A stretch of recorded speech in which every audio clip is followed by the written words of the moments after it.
Hello guys, ഞാൻ ഇന്നലെ ഈ എപ്സ്റ്റീൻ ഫയൽസ് എന്ന് പറഞ്ഞ ടോപ്പിക്കിനെ കുറിച്ച് കുറച്ച് സ്റ്റോറി ഇട്ടുണ്ടായിരുന്നു. അപ്പം എന്നോട് 2-3 പേര് ചോദിച്ചു എന്താണ് ഈ എപ്സ്റ്റീൻ ഫയൽസ്, എന്തൊട്ടാ കേസ് എന്ന്. ഞാൻ ചുരുക്കി പറഞ്ഞുതരാം. ഓക്കെ, ജെഫ്രി എപ്സ്റ്റീൻ എന്ന് പറയുന്നത് ഒരു ഭയങ്കര റിച്ച് ഗൈ, ഒരു വ്യവസായ പ്രമുഖനായിരുന്നു അമേരിക്കയിലെ. അയാൾക്ക് സ്വന്തമായിട്ട് ഒരു ഐലൻഡ് ഉണ്ട്. ആ ഐലൻഡിലേക്ക് പല രാജ്യത്തു നിന്നായിട്ടുള്ള 13, 14, 15, 8, 10 ഒക്കെ വയസ്സുള്ള കുട്ടികളെ കടത്തിയിട്ട് ആ കുഞ്ഞു കുട്ടികളായിട്ട് സെക്സ് ചെയ്യാനായിട്ട് പല രാജ്യത്തു നിന്നുള്ള പ്രമുഖന്മാര് ഒക്കെ അയാൾ എന്താ പറയാ ഇൻവൈറ്റ് ചെയ്യും. അങ്ങനെയാണ് അതൊരു ഗൂഢാലോചന ചിന്താതായിരുന്നു, കോൺസ്പിറസി തിയറി ആയിരുന്നു. പക്ഷെ ഇപ്പം അതിനെക്കുറിച്ചുള്ള കുറേ സാധനങ്ങളൊക്കെ ലീക്കായിട്ട് വന്നിട്ടുണ്ട്. അതുകൊണ്ടാണ് ഈ സംഭവം വീണ്ടും ചർച്ചാ വിഷയമായത്. ഓക്കെ, അപ്പോൾ ഇതിനെക്കുറിച്ച് പറയുമ്പോൾ ഇതിൻ്റെ മുന്നൊരു കോൺസ്പിറസി ഉണ്ടായിരുന്നു.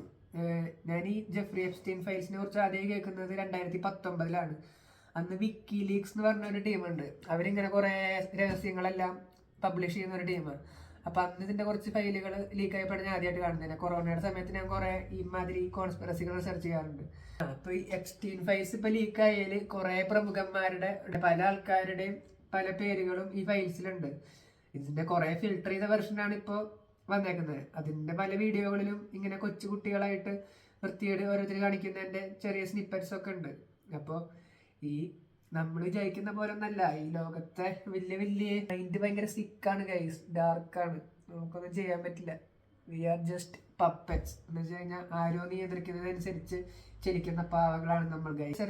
റിലേറ്റഡ് ആയിട്ടുള്ള ഒരു കോൺസ്പിറസിയാണ് പിസ്സ ഗേറ്റ്. പിസ്സ ഗേറ്റ് എന്താണെന്ന് വെച്ച് കഴിഞ്ഞാൽ ഒരു പിസ്സയുടെ ഷോപ്പ്, അതിൻ്റെ പേരിൽ ഓരോ കോഡ് വെച്ചിട്ട് കുട്ടികളെ ആൾക്കാർക്ക് ലൈംഗിക ആവശ്യങ്ങൾക്കായിട്ട് എത്തിക്കും.